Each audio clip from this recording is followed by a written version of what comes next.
The Jesuits expanded quickly around Europe. One of the primary ways in which they went about reclaiming some of the ground that had been lost to the Protestant reformers was to establish schools of education in various locations. They went for control of the information flows, imagining, quite rightly, that by controlling education they could control knowledge and therefore control the worldviews and mindsets of coming generations. If you go to the Jesuit Boston College website today, you'll see a part where they admit, when in 1547 Ignatius was asked to open a school in Sicily for young men who were not Jesuits, he seems to have seen the opportunity as a powerful means of forming the mind and the soul. To bring people to God, he sought to form those who, in their turn, would form or influence many others. These schools that catered for children of all ages soon spread across the world as part of a covert campaign to turn people back to Rome. The key to it was that, unlike other Catholic institutions, the Jesuit schools actively encouraged Protestant children to enroll. This tactic gave them an opportunity to indoctrinate future generations with the rites, ceremonies, and symbols of Rome. They particularly wanted to target the children of rich and influential Protestant families because they knew that what was taught to them would have a trickle-down effect on the rest of society. Like Jezebel herself, the Jezebel spirit goes for the powerful men who will influence others. Jesuits also sent missionaries to far-flung places in the world like China, placing great emphasis on the importance of assimilating themselves into their culture. By educating themselves on the language and religion of these places, they could become teachers of the people and work their way into positions of influence. They were incredibly committed, hard-working, and disciplined in these tasks, pouring out their lives for the furtherance of their cause. Wherever they went, they consistently compromised their own message with the local pagan practices of the area to get a foothold, just like they'd done in Rome itself. When they returned to Europe from these far-flung places, they brought back with them the occult and pagan ideas that they'd picked up there. In Britain, the Jesuits made use of fifth column tactics. They started filtering into the country in the 1560s, and almost immediately they were found preaching from pulpits disguised as Church of England ministers. In 1568, a Jesuit priest posing as a Church of England minister accidentally dropped a secret copy of instructions on how to undermine and destroy the Church of England. After a search of his lodgings, further documents were discovered in his boots, including a license from the Jesuits and a bull from the Pope Pius, which authorized him to preach whatever was necessary to inflame animosities and widen divisions. They saw no better way to demolish churches than to infiltrate it in the guise of a minister who could introduce divisive false doctrines and ceremonies from the pulpit. The Jesuits also plotted to kill Queen Elizabeth I on many occasions so that the country could be returned to Rome. The Spanish Armada of 1588 was one such attempt to sail against Britain and overthrow the Queen, who was seen as heretical and illegitimate by Rome. The Spanish Armada was defeated, but true to the Jesuit oath, that which could not be achieved in the open was pursued in secret. After Elizabeth I died and James I took to the throne, Jesuits attempted to blow up the Houses of Parliament in 1605, the infamous November the 5th gunpowder plot, led by Guy Fawkes, an event we celebrate in Britain every year. There were also murmurings and suspicions that the Jesuits were responsible for the Great Fire of London in 1666, although there seems to be little hard and fast evidence to support the theory. There was simply a mysterious book written in 1667 by a man claiming to be a Catholic Christian, in which he portrayed the Pope as fanning the flames that ravaged the city. In truth, the Jesuits were largely frustrated in Britain, but they did have more success in Europe. Having established themselves in Italy, Spain, Portugal, and Austria, they set their sights on Germany, the birthplace of the Reformation. There they gained influence with the rulers and initiated campaigns of persecution against Christians. In keeping with their oath to stir up division and bloodshed in countries that were previously enjoying peace and prosperity for the sake of the Catholic Church, this persecution of Christians led to much disruption, war, and bloodshed around Europe. They reignited the persecution against Protestants in Germany, leading to the 30 Years' War of 1618.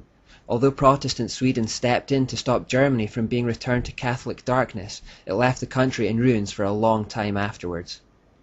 In the neighbouring Austro-Hungarian Empire, Jesuits were so influential that they virtually controlled the emperor at the time.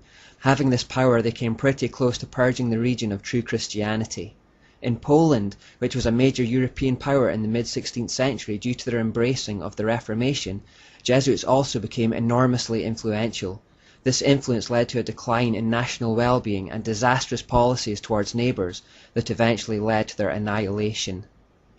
Entry into France was slower, but was achieved by the formation of educational institutions. Jesuits were implicated in the assassination of the French King Henry III in 1589 and his successor Henry IV in 1610. They believed it was their right to kill any heretical monarch.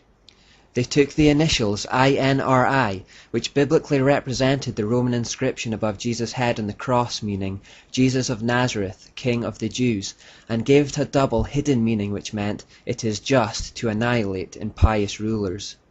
If you read their oath, you'll know that they paid no respect to rank or position. The French king Louis XIV was more to the Jesuits' liking though. Louis had a Jesuit confessor from childhood whose influence turned him into a fanatical bigot, unleashing terrible persecution against Protestants. Louis also led an immoral life, and the Jesuit confessor made careful use of his secrets to have him trembling at his feet for forgiveness. This was a common tactic by Catholic priests generally, to use the confessional booth to gain access to secrets that could be used for blackmail later. Knowledge is power. By 1685, the situation was severe enough for hundreds of thousands of French citizens to flee for their lives to remote areas, and those that stayed behind faced terrible punishment. This was in fact replicated all across Europe, where true Christians had to flee to communities in remote areas to avoid persecution from Rome. Some of these examples are recorded in Foxe's Book of Martyrs. As the Jesuits continued to rise to power and influence in Europe, they also accumulated vast amounts of wealth and property. However, their scandalous greed, their loose morals, their ceaseless political meddling, and their encroaching upon the clergy had stirred up enmity and hatred everywhere they had been, and this would lead to their downfall. Amongst the higher classes in particular, the Jesuits had been brought into complete disrepute. Governments began to realize that this single group were the source of nearly all the disruption in their lands. In fact, so severe was their cancerous activity that the Jesuits had become a threat to the very fabric of society. Nations could stand it no longer, and the Jesuits were systematically driven out from previously friendly Romanist countries during the period of 1760 to 1770. Although the Pope at that time, Clement XIII, still supported the Jesuits, the nations of Europe ramped up the pressure on him to take drastic action. The French government were particularly fierce in their protests against the Jesuits, saying in 1762, "The said institute is inadmissible in any civilized state, as its nature is hostile to all spiritual and temporal authority. It seeks to introduce into the Church and States, under the plausible veil of a religious institute, not an order truly desirous to spread evangelical perfection, but rather a political body working untiringly at usurping all authority by all kinds of indirect, secret, and devious means. The doctrine of Jesuits is perverse, a destroyer of all religious and honest principles, insulting to Christian morals, pernicious to civil society, hostile to the rights of the nation, the royal power, and even the security of the sovereigns and obedience of their subjects, suitable to stir up the greatest disturbances in the states, conceive and maintain the worst kind of corruption in men's hearts." Notice the very distinctive Jezebel or Asherah characteristics of the organization described here. The hostility towards all authority, the attempts to usurp it using manipulation and secret means, the desire to claim all authority for themselves. And remember that this shouldn't surprise us, as Loyola spent 3 days dedicating himself and his order to her in the form of the Black Virgin of Montserrat. With her at the spiritual helm, it of course displayed her characteristics. The pressure on the Pope became too much to ignore, and so eventually he reluctantly called a secret conclave in 1769 to bring into effect the suppression of the Jesuits. Mysteriously, he died the evening before the meeting could be held. It was strongly suspected, of course, that the Jesuits had been the perpetrators of the murder. The next Pope, Clement XIV, tried to reform the Jesuits to no avail, and after further pressure from the monarchs of Europe, he finally abolished them in 1773.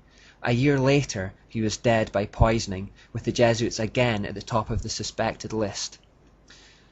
At that point, the Jesuits were forced to secularize themselves, and on the surface at least, they disappeared from society, except in Russia where they were allowed to continue as normal. The Russians wanted to use their skills to subdue the recently conquered Polish people. In return for their help, the Russians would give the Jesuits refuge. Since it was the Jesuits who were largely responsible for the weakening and destruction of Poland in the first place, the people of Poland have more reason than most to feel animosity towards the order.